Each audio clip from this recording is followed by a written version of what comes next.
Hi, I'm a fake cat. I'm related to the same fake cat that Jeffy Poo said he had. Well, actually, he didn't say he had a fake cat, but there was never any evidence the cat ever existed. It's just too bad that his followers are too damn stupid to realize this is just another ploy to get people to feel sorry for him and send him money. Hell, I had my nuts ripped off and sewn back on for 2,000 bucks. He said he spent 5,000 bucks on his cat? Sorry, folks, but that's complete bullshit. He could have taken that money and bought that CRV and driven it into the lake or whatever. So he says he spent $5,000 on the cat and then needed 5,000 more?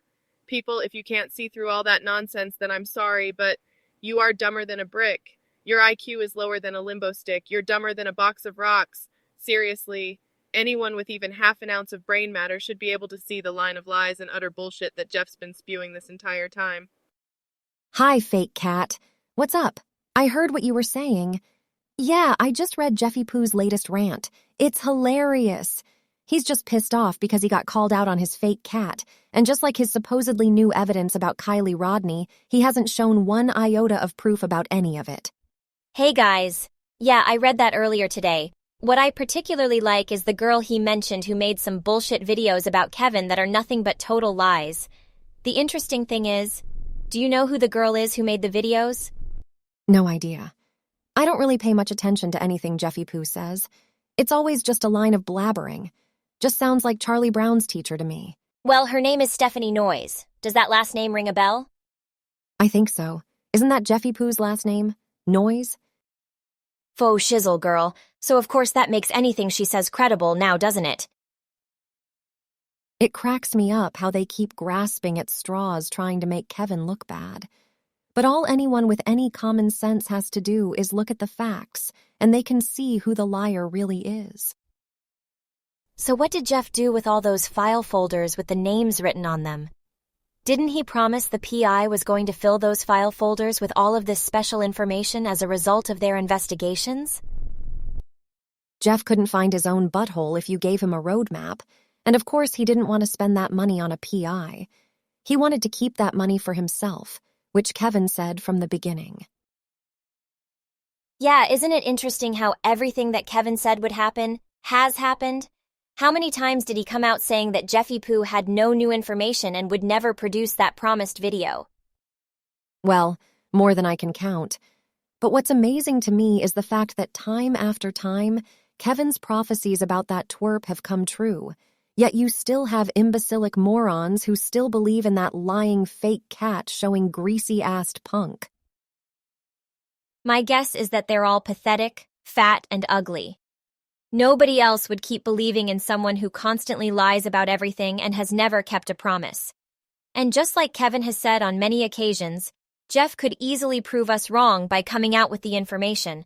But as we've known the entire time, he has nothing, and so has no way to prove anything we say wrong. As much backlash as he's received, you would think he wouldn't hesitate to come out with the information and prove us wrong. Kind of hard to do that when you don't have the goods. It's obvious from his statement calling Kylie that girl who died and none of us have met, that he never, ever cared one bit about finding the truth. That statement alone speaks volumes. It's been pretty obvious that he never gave a rip about Kylie. He just saw her as an opportunity to make money. As Kevin has stated numerous times, scammers know how to play on people's emotions and get them invested in a cause. At first, everyone thought it was a good cause, but it soon became evident that all he saw Kylie as was a money-making opportunity. I'd love nothing more than to stick a broomstick up his ass. But then again, the more I think about it, he might like that too much. I'll have to rethink that strategy. And the more I think about it, the more I like your idea of just dragging him into the alley and skinning him. I told you we should have done it when we had the chance, but I'm not sure I could ever get the dirt and oil scrubbed off the knife. So, nah, I'll rethink that as well. It must be awfully frustrating knowing so many people have caught you in your lies, and there's not a damn thing you can do to prove you weren't lying. Very hard to prove anything without any evidence.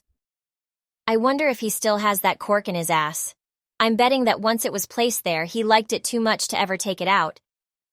But unfortunately for him, he can never risk a good fart for the rest of his life. He might end up blowing up half of British Columbia. Could always just stuff him in one of those big, thick dumpsters and close the lid. The metal might keep everything contained. Hey, now there's an idea I wouldn't mind trying. I'd hate to see a dumpster wasted like that, though. My thought was to drop him from a helicopter into the ocean and let it loose there. Well, for all we know, that's what caused that tsunami in that last episode of Ogreville. They said it was that gun, but I'm not so sure. Has there been any earthquakes in British Columbia lately? I don't really watch the news. No, but if there is one, I won't be too surprised, knowing that Jeffy Poo is on the loose up there. I'm just glad I'm not supporting such a pathetic loser. Not to mention liar, scammer, sissy, and whiner. Did I leave anything out? Probably, but who cares? It's time for dinner. I'm outie. Me too, sis. Later, tater.